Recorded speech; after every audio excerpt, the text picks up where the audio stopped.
MBN 특별대담 대선 후보에게 듣는다. 이번엔 오늘 퇴임식을 치른 분이죠. 원희룡 전 제주지사와 함께 하겠습니다. 어서 오십시오. 네, 안녕하세요. 전 제주지사라고 붙였습니다. 오늘 퇴임식을 하셨으니까. 네.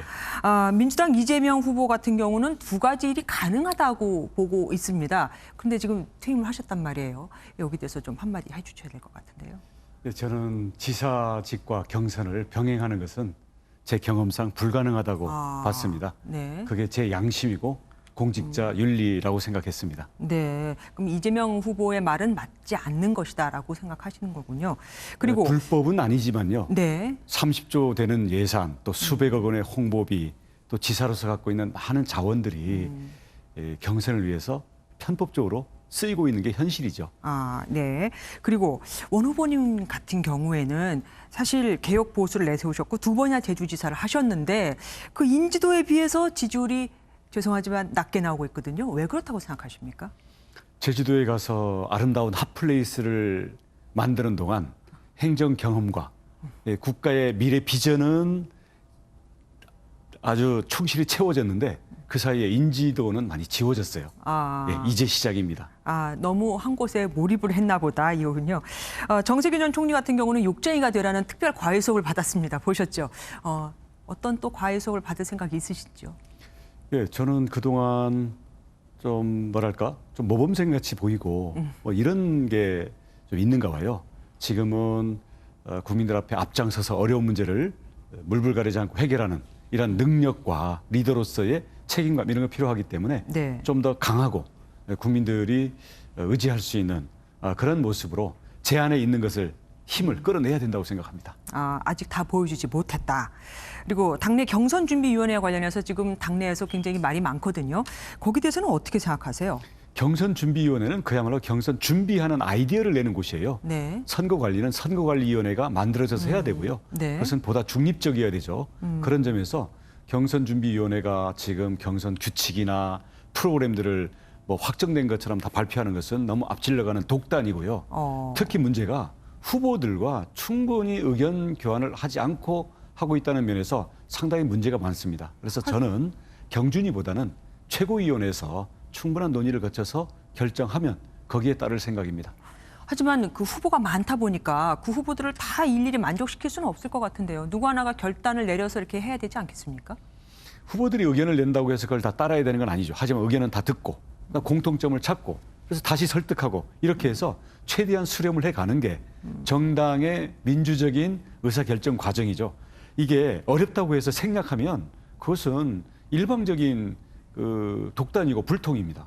윤석열, 최재형 전 감사원장 두 분 같은 경우는 사실 어떻게 보면 벼락치기 공부를 하고 있는데 이렇게 급격하게 토론을 하자고 하는 것은 정치 신에게 너무 불리한 것이다라고 주장을 하고 있습니다. 거기에 그러면 동의를 하시는 겁니까? 저는 두 분께서 대통령으로 나오겠다 하셨을 때는 준비가 됐기 때문에 나오셨지 않겠습니까? 준비가 안 됐으면 준비한 다음에 나와야죠. 그래서 지금 여러 가지 최근의 일들을 거치면서 준비 부족이라든지 자질 미달 이런 논란이 불거지고 있는 것은 좀 문제가 있다고 보고 있고요. 지금 국민들 앞에 무제한 토론과 검증을 통해서 국민들의 판단 자료를 제공하는 게 예의이기도 하고 경선 후보로서 당연한 도리라고 생각합니다. 그럼 압박 면접 같은 것도 동의하시는 겁니까? 구체적인 방법에 대해서는요. 선관위라든가 최고위원회에서 결정하는 거고 저희는 뭐 거기에 대해서 뭘 피하고 뭘 유불리를 따질 생각은 없습니다만은 이게 전체의 후보들의 의견을 민주적으로 수렴해서 원만하게 끌고 나가야 되지 누가 아이디어를 내서 일방적으로 끌고 나가면 후유증이 크다. 그렇게 봅니다. 지금 컷오프를 4명으로 한다는 말이 나오고 있거든요. 네. 누가 될 것 같으세요? 아니 그 이전에 4명으로 한다, 6명으로 한다. 지금 몇 명이 등록할지도 모르는데 이런 것들도 경준위에서 결정하는 게 아닙니다.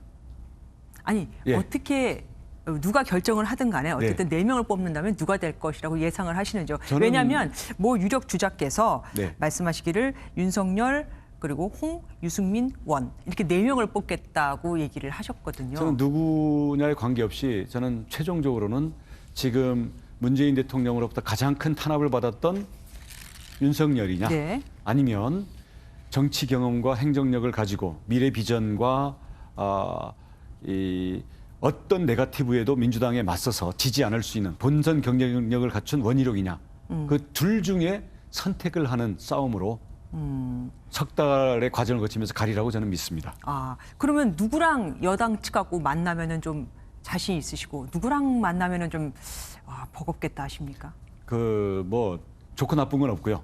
그러니까 이건 예측인데 저는 이재명 지사가 올라오리라고 봅니다. 이재명 지사는 인간성도 문제가 있고 공약도 황당합니다. 대한민국을 위험에 빠뜨릴 사람인데요. 그럼에도 불구하고 또 거기를 좋다고 지지하는 지지의 실체가 있기 때문에 올라오게 될 것이고 만만치 않습니다. 그러면 자, 이재명과 토론을 붙는다. 이재명과 행정 경험을 붙는다. 또 이재명과 어떤 국정 운영의 추진력에 대해서 서로 대결이 된다. 이랬을 때 과연 누가 준비가 돼 있고 누가 국민들에게 좀 더 신뢰와 안정감을 줄 수 있는가. 이런 점에서 지금은 지지율을 따집니다마는 본선 경쟁력에 대해서 국민들께서 깊이 두 번 다시 생각을 해보셔야 되고요. 그러면 원희룡이 진짜 가치가 보이실 겁니다. 아, 네.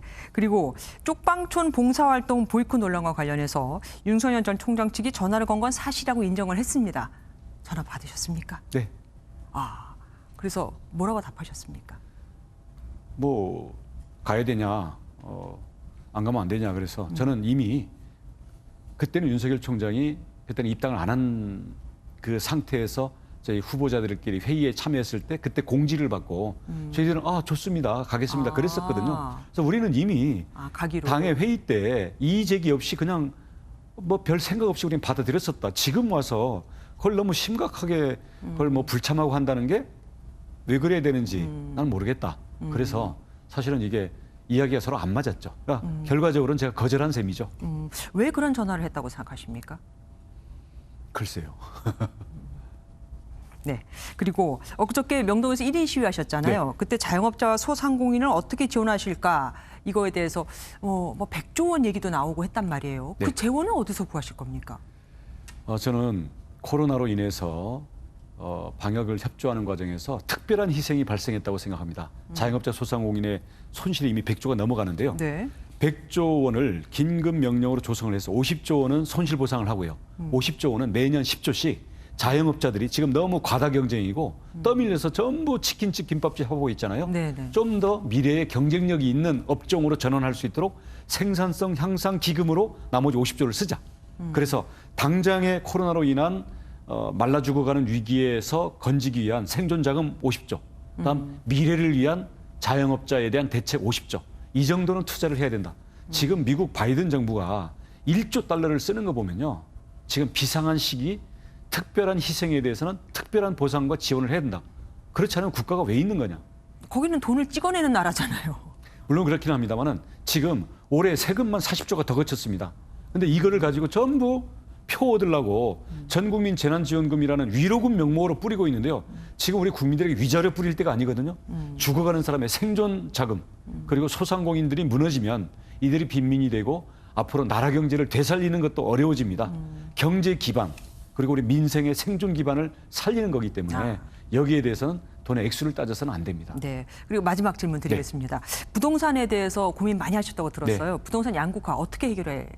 우선 지금 임대차 3법 폐지해서 전세값 폭등 막아야 되고요. 공급 꾸준히 늘려야 되고요. 그럼에도 불구하고 지금 내 집 마련을 할 그 꿈을 포기하고 있는데요. 저는 무주택자를 신혼부부부터 시작해가지고 만약에 4억짜리 집을 살려면 2억을 국가가 투자를 해줘야 된다고 생각합니다. 반반 주택인데 그러면 돈을 벌어서 나중에 국가 지분을 인수하면 100% 자기 집이 되는 거고요. 그냥 나이 들 때까지 실거주만 하겠다.